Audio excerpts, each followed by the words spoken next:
so grateful to introduce you guys. So, Los, what's the good, man? You good? Man, it's another day. We're blessed. We thankful. Katrina, thank you for joining us. This is My Chopping the pleasure. Biz, where we inform people with extremely informative information about the industry, about the business side, and so on and so forth. Um, as we move forward, I would like to, again, thank you for joining us on such short notice and being a part of Chopping the Biz. But my first question for you will be, before I get there, one second. I love your energy that you bring, and I look forward to learning more about you and what you do, what you love, and blessing us today with Chopping the Biz. So my first question is, what inspired you to do what you do?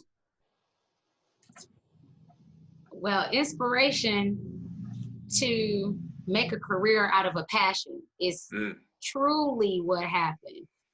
And not only passionate about art, because I'm passionate about people and problem solving. And the whole business of it for me started in college. There's a lot of things going on. You realize when you step out of from under your parents' wing, your funds are limited. And in college, I saw a need. This was a huge time for Iverson, Alicia Keys, and it started out with braiding. And then I said, well, these kids actually need someone to help them out, and it made their day. And then, boom, it was surrounding salons where I saw that it could be a career and not just a hustle. Like I'm from Detroit, Michigan, and hairstylists were hustling. D-Town. You can tell. What am I saying? What am I? Anywho, I didn't see the career of it because I've always had a taste for polished things. And so I didn't see the career of it until I was in a different atmosphere of where people can get respect as a professional and really hone in on the craft and help. So the inspiration truly came from the need. And it was like, oh, I can go where I'm needed and I can really plug in and have some fun creating while making a living. So. Okay. That's good to know. And also knowing that you're from Detroit, Detroit versus everybody, man. I listen to a lot of Eric Thomas, and I know that, you know, as he speaks of the D, man, it's no cakewalk, man. You gotta have tough skin to, you know, live in Detroit, man. It's the front line, man, so to speak. But can you tell us a little bit about your upbringing and, you know, how was it, you know, living in Detroit, and what got you to this point? Like, what made you want to leave Detroit and come here? Well, that's an interesting question. Did I say thank you guys for having me? It's really my pleasure. It's really my pleasure because you can't do what we do and not be a talker. So this is really helping me through quarantine. I haven't been able to communicate in this capacity. So I'm excited. So Detroit is a beautiful place. And most people know Detroit by 8 Mile, the movie. What they don't know is everything in Detroit are mile roads, and they run east and west. All across the mitten, Detroit, Michigan is shaped like a mitten. 8 Mile runs from the east part of it all the way to the west part of it. There are other mile roads. The lower the number, the rougher the neighborhood. The higher the number, you get into some really nice suburbs, okay? I was born and raised on 5 Mile. The lower the number, the tougher. But I was raising my children on 18 Mile Road. So there's a journey in that. And what I will say is it gave me the mentality of you gotta be hungry or you will go hungry. There's some things that you want and want to get. And if you don't have a hunger for them, you will starve. You will starve. And I mean that on education, and I mean that in finances, and I mean that in socialization. You really have to put yourself in some circles where they're doing or getting some of the things that you want. I totally understand that. Yes. And in moving to oh my goodness. I still have a really nice career in Detroit. They are loyal. They will wait. I go every month and I have guests that I service. And I don't mean like 10. I mean like on a weekend trip, anywhere from 30 to 40 people. And if I stay longer, I can definitely hit about 60 easy. And it's flattering because it's so many hairstylists in Detroit. Why would anybody leave that? That's a great job, right? Right.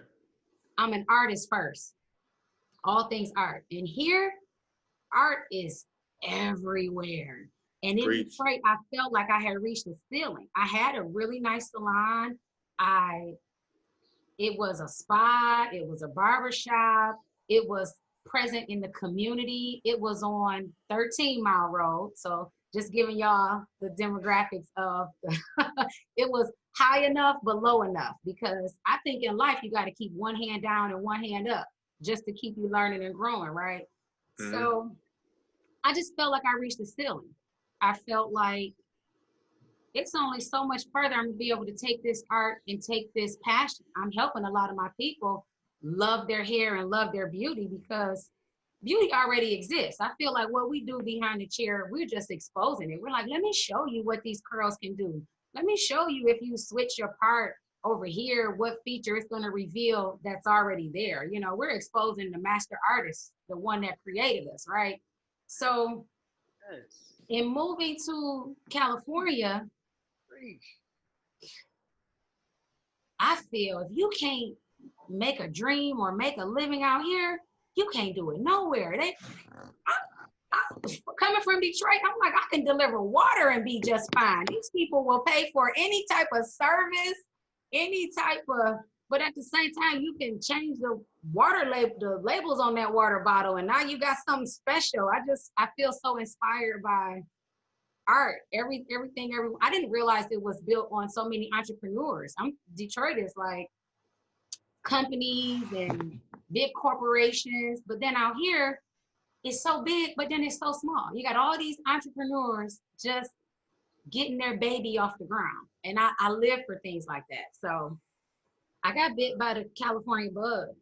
Wow. But I can definitely relate to you, Katrina, about, you know, leaving the nest, so to speak. And once you felt like you did everything, because I'm from South Carolina. So all right.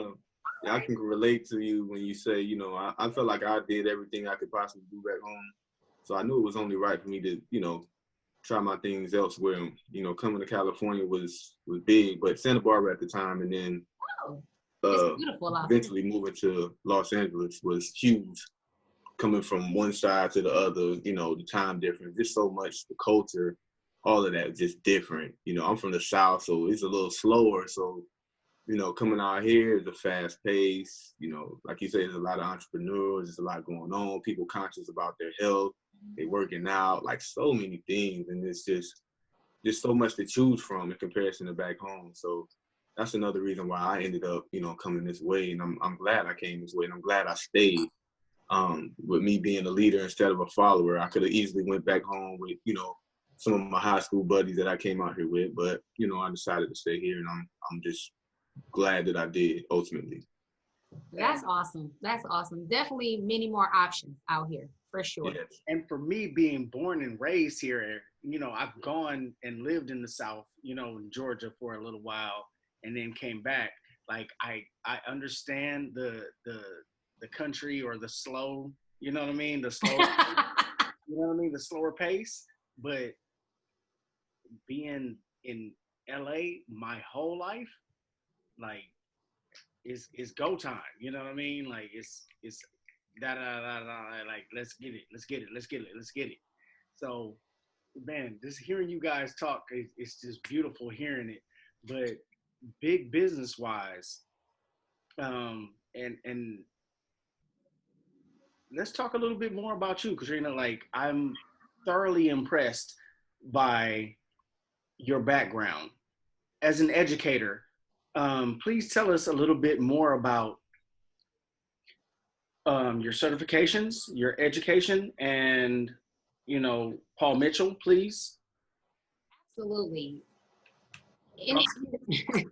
in the beauty industry, it's hard to get validation. A lot of times from behind the chair, we look for that validation based on how many guests we service. Well, in all honesty, you can get as many certifications and take as many classes as you need, and it'll definitely keep you current. So what I did was I built up my chair.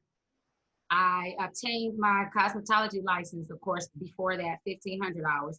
But then I went back because I wanted in-salon education for my salon team because the beauty industry is ever changing. So I went to an inner city cosmetology school, but then when it was time for the instructor's license, I went to the leader school in my area, which was a brand new Paul Mitchell school.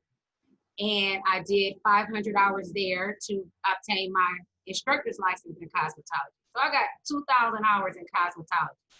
From there, I met so many people, and this opened me up to networking because you can sit in your salon and think that everybody's doing what you're doing. You're in a box. So at some point, you got to get out and see what other stylists are doing. So that last 500 hours helped me do that. And I saw there's this link, there's this international world of hair. And that's what Paul Mitchell exposed me to. And it exposed me to an international jargon with how we talk about hair, how we talk about facial features and shapes and haircuts and all of that. And so from there, I met a few people that just invited me to speak to their students. At this point, I was not an educator, and it was a store. It's a professional supply store in Michigan, and they'll have classes in their store. So she invited me to speak at the store. Someone was at the store and invited me to speak at their community college. And then all of a sudden I got invited to train as an educator with Paul Mitchell. And I said, well, I don't really want to teach in cosmetology schools. They said, no. We want you to teach for our brand. I said, who, me? And they were like, the way that you're delivering your information, the way that you can command a room and hold attention, that can't be taught. We can show you how our products work, our color, our cuts, our systems, but we want that. And I was flattered. And I said, all right. Little did I know, with everything, with every job promotion comes some more training. When I tell you, I thought I was hustling here. Man, we would travel to shows in Vegas to train with platform artists. We would have to be up at 4 a.m. prepping models. You hear me? 4 a.m. And I don't mean show up right out the hotel room. No, your hair should be fly, your makeup should be fly. So this was all training in dressing and presenting yourself how you wanted to be received. I'm thinking all I'm getting ready to learn is more hair, more hairstyles, more hair. No, there's a whole package when it comes to obtaining these licenses and certifications. And then so that was a great journey in training because they had speakers come in, they had master artists, Asian guys with the Japanese steel. I mean, it was the best 5 years of learning I had. So I became a national color educator with Paul Mitchell, and I did that for 8 years. And that was a nice title to have. And I thought that I would be doing that forever. Even when I moved out here, I was still a national color educator. And our home offices are out here. And it was the craziest thing that happened. The creator stirred up the nest again. He said, look, I got more purpose for you. Let's change directions again. And that was interesting to be open to that. You continuously fill your cup up, then pour a little out, then fill it up, then pour a little out. And you have to embrace the promotions in life because you can go from being at the top of your game, you're the top hairstylist, but you're at the bottom of the educator list. So you constantly build your ego, then humble yourself. Build your ego, then humble yourself. You can't be afraid to start at the bottom of that new thing. So that's pretty much, I know I was going on and on. It's all good. I hope that was clear because it's a huge journey of. No, we trust. We understand. Trust. That sounds like a beautiful journey, man. And just being with those 5 years, you know, I always speak about time. It seemed like you mastered your time within those 5 years, and you did a lot. Getting these certificates and, you know, meeting a lot of people, lifelong people that, you know, influenced you, inspired you in so many ways. And now it allows you to inspire so many people in so many different ways. Like you're inspiring me because your journey and where you come from the D, you know what I'm saying? People from back home looking at you like, man, Trina out here doing it. You know what I mean? You're doing great things, man. And that's really what it's about. Getting in that room, you know what I mean? I feel like you got in that room and you made the most of it. And you know what I'm saying? Your story right now is just resonating with me because, you know, as I go on my journey, I'm looking to do a lot of the same things that you're already doing. So I look to link up with you and, you know, pick your brain a little bit about things going forward. So, yeah, just amazed by your story, man, and keep doing what you're doing. Right. And let me give you a little bit of a backstory because this is why I invited her. I did a barbering class, you know, because my thing is a lot of cosmos don't know how to fade properly, so they need barbering instruction. And I did a class at a salon that Katrina used to work at, and she was checking me left and right. She was checking me left and right, bro, because as an educator, she knew, you know, how to run a class. I'm just kind of going off the fly, you know, just, okay, this is how I do my thing, but I don't know how to properly create or, how do I say it, like conduct a class properly. And she was like, excuse me. No, I didn't. I had legitimate questions. You had legit questions, and I was just like, I need to step my game up. And you know what? I hired her afterwards. I literally paid her. We're not gonna, you know, disclose the amount. To write these curriculums, like that became a thing. And I'm so grateful for you. You know, you helped me create my curriculums, and I'm still working on them to this day. And now I'm almost done with it, and I'm grateful for you. You know, for real. Like, you are an amazing individual.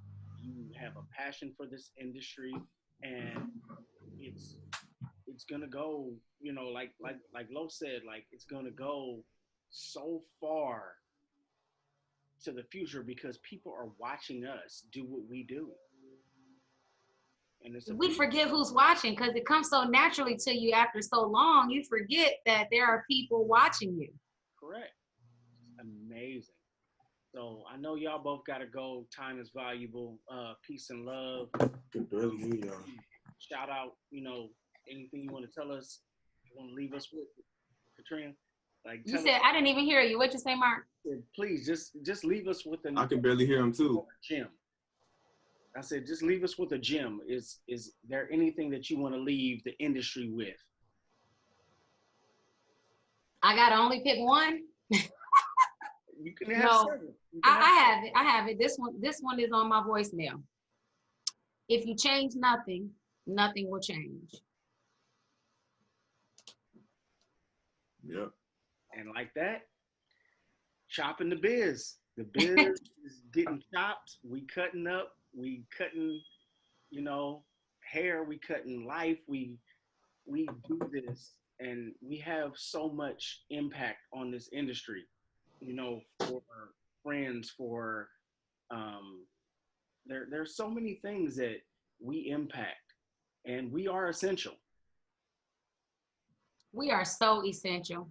We are so essential to peace of mind, to self-esteem, to relationships, to human interaction. Definitely are essential. Confidence. Absolutely. Man. Preach. I love y'all, man. Respect. It's a pleasure meeting you, Carlos. Don't be a stranger. Likewise. Thanks, Mark.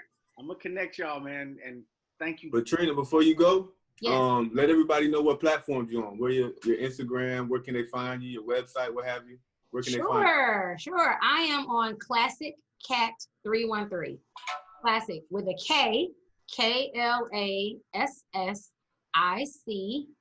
and then Cat, KAT And the Detroit area code 313. So Classic Cat 313 on Instagram. That's how they can find me. Gotcha. So I'm gonna be adding you. I got some questions for you. So be on the lookout. Absolutely. And don't be surprised when you get to that page. I have a gift in cosmetology, but when I tell you command in the room, there's some comical things on there. It's all good. I'm not here to judge. No. I'm an open book. I'm just saying it's not only pictures of hair on there. I have a comedian journey as well. So hilarious. Okay, cool. Yeah.